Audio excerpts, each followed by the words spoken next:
सभी को good morning. Prince residential senior secondary school की ऑनलाइन क्लासों में आप सभी का स्वागत है।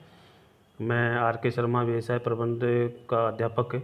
मैं आज आपके नेतृत्व के बारे में पढ़ाऊंगा और नेतृत्व के गुण के बारे में मैंने चर्चा करा था कि नेतृत्व के कौन कौन से गुण हैं, उसके बारे में चर्चा करूंगा कि नेतृत्व के गुण।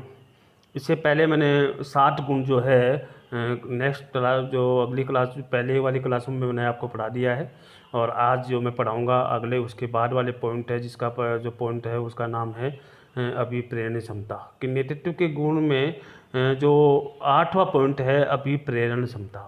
कि एक नेता में अभिप्रेरण माने मोटिवेशन करने की क्षमता होनी चाहिए, दूसरों को प्रभावित करने की कैपेसिटी उसमें होनी चाहिए, दूसरों को आकर्षित करने का जो है तजुर्बा उसमें होना चाहिए। तो इसमें नेतृत्व के गुण में जो 8वीं जो है अभिप्रेरण क्षमता उसमें होनी चाहिए। देखिए, एक नेता ऐसा हो जो अपने अपने अनुयायियों को प्रेरित करने की क्षमता रखता हो।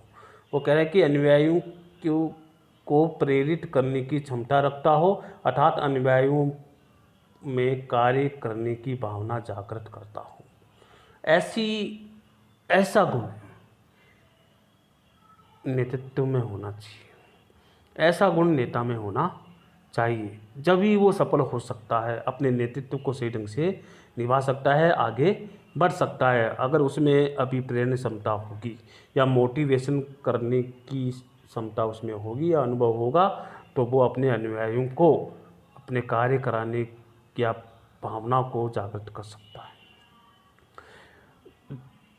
9वां जो नेतृत्व गुण बताया गया है वो है दूरदर्शिता। कि नेता ऐसा होना चाहिए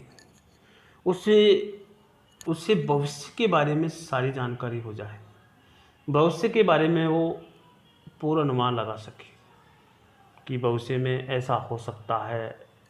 तो भविष्य की योजनाओं बनाने में उसका दिमाग अच्छा हो, पूर्वानुमान लगा सके कि भविष्य में ऐसा हो सकता है। तो ऐसा ज्ञान, ऐसा अनुभव उस व्यक्ति में होना चाहिए, जिसे कहते हैं दूरदर्शिता, माने दूर की सोचने वाला। दूर की सोचने वाला जो व्यक्ति है वो अच्छा नेता होता है, अच्छा गुण माना जाता है दूरदर्शिता। की दूर की सोची जा सके या दूर को देखा जा सके, दूर का मार्गदर्शन किया जा सके। तो एक अच्छा नेता वह है जो भविष्य के बारे में पूर्वानुमान लगा करके योजनाएं बना सकता हो, और आगे की और दूर की सोच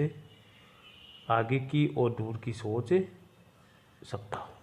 तो इसलिए कह रहे हैं कि उस व्यक्ति में ऐसा गुण होना चाहिए ताकि दूरदर्शिता उसमें हो, दूर के बारे में सोच सके, दूर के बारे में अनुभव कर सके, ऐसी उसमें होनी चाहिए। इसमें कहा गया है कि उसके पूर्वानुमान लगा करके योजनाएं बना सके और आगे और दूर, पास दूर की सोच सके।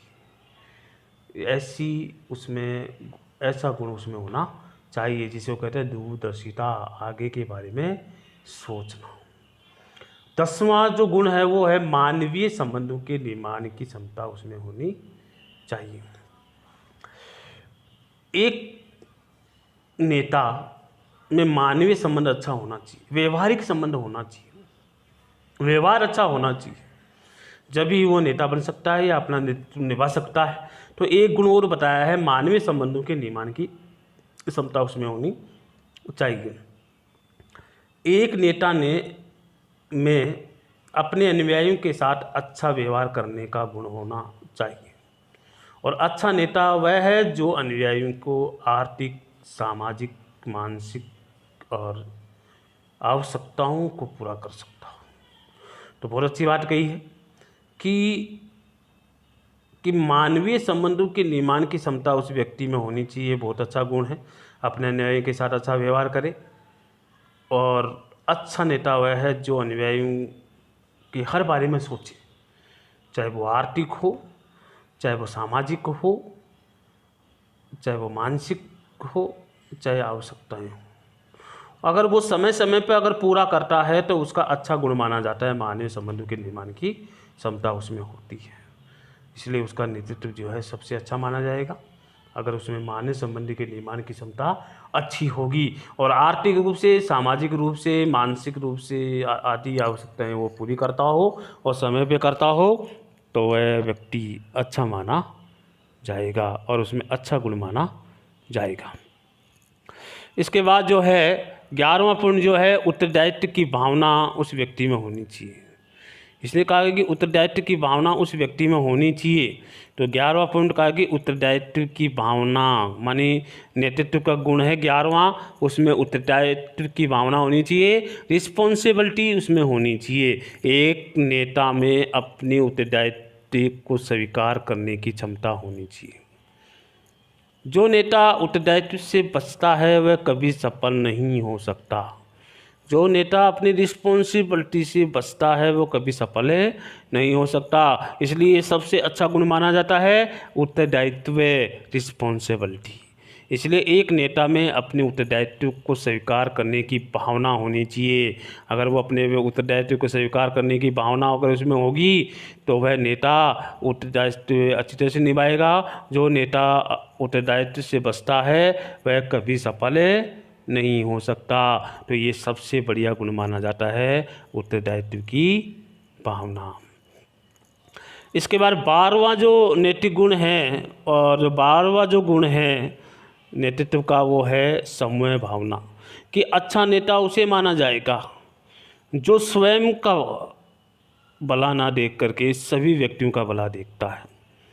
एक अच्छा नेता वह माना जाएगा जो व्यक्तिगत को ध्यान में न रख करके बल्कि सामूहिक हितों को प्राथमिकता देता है, वो सबसे अच्छा नेता माना जाता है। तो उस नेता में समूह भावना होनी चाहिए, समूह का भला करने वाला की भावना होनी चाहिए। इसलिए 12वां है समूह भावना उस व्यक्ति में होना चाहिए, उस नेता में होनी चाहिए, इसलिए उसका नेतृत्व का गुण माना जाता है। तो मैंने कहा एक नेता वह व्यक्तिगत दृष्टिकोण नहीं होना चाहिए बल्कि उसे सामूहिक हितों को प्राथमिकरण या प्राथमिकता देनी चाहिए। एक अच्छा नेता वह है तो संपूर्ण संगठन या समूह के लिए एक समान भावना से कार्य करता है, वही अच्छा नेता कहलाता है और वही अच्छा व्यक्तित्व का गुण माना जाता है। इसके बाद जो 13वां जो बताया गया मिलनसार, अगर नेतृत्व का गुण माना जाता है, अच्छा माना जाता है, तो इसमें देखिए कि नेतृत्व की गुण उसमें होने चाहिए। तो देखिए मिलनसार, एक नेता मिलनसार और व्यवहार कुशल हो, उसमें व्यक्तियों के साथ मिलजुल कर के रहने और प्रेम पूर्वक व्यवहार करने की भावना उसमें होनी चाहिए और उसे अपने अनुयायियों के साथ सहयोग से कार्य करना चाहिए। वह जहाँ तक हो सके उन सभी को पसंद रखना ही उसका मेन उद्देश्य होना चाहिए। बहुत अच्छी बात कही है कि मिलनसार, उस व्यक्ति में मिलनसार की भावना का गुण होना चाहिए, उसमें मिलनसार की भावना का गुण होना चाहिए। अगर वो मिलनसार की भावना का गुण होगा तो वो व्यक्ति अच्छे तरह से कार्य करेगा और सभी अनुयायी उनकी तरफ जो है आकर्षित होंगे और उसके भक्त भी बनेंगे और उसको पहचानने में भी अच्छा होगा और वे कहेगा कि जो नेता है वो हमारा अच्छा है, वो सभी को साथ लेकर के प्रेम पूर्वक व्यवहार करता है और भावना रखता है और सभी का भला चाहता है। तो ऐसा गुण भी उस व्यक्ति में होना चाहिए, वैसा गुण भी नेतृत्व में होना चाहिए। तो मैंने आपके सामने जो बताया कि नेतृत्व के जो 8वां जो बताया अभिप्रेरणा की क्षमता उस व्यक्ति में होनी चाहिए गुण। नेतृत्व के गुण में जो 8वां बताया कि अभिप्रेरणा की क्षमता जो है होनी चाहिए और 9वां गुण बताया कि दूरदर्शिता उसमें होनी चाहिए, दूर की सोच उसमें होनी चाहिए और 10वां बताया कि मानव संबंधों का निर्माण की क्षमता उस व्यक्ति में होनी चाहिए। इसके बाद जो है 11वां बताया कि उत्तरदायित्व की भावना उस व्यक्ति में होनी चाहिए और 12वां इसमें बताया कि समूह भावना उसमें होना चाहिए, ये भी गुण है और 13वां बताया कि मिलनसार होना चाहिए। इसलिए अगर अच्छा नेता होगा तो इस प्रकार के गुण उस अच्छे नेता में होने चाहिए। तो मैंने आपको 12 गुण जो बताए थे, नेतृत्व के 12 गुण कौन कौन से हैं उनके बारे में मैंने आपको सविस्तार से समझा दिया गया है और आज इतना ही है और आगे की क्लास में अगला टॉपिक आपको पढ़ाया जाएगा। इसलिए आज जो है मैंने 13 जो पॉइंट आपको पढ़ाए हैं उनको अच्छे से आपको याद करना है। ठीक है, और आज इतना ही है। जय हिंद।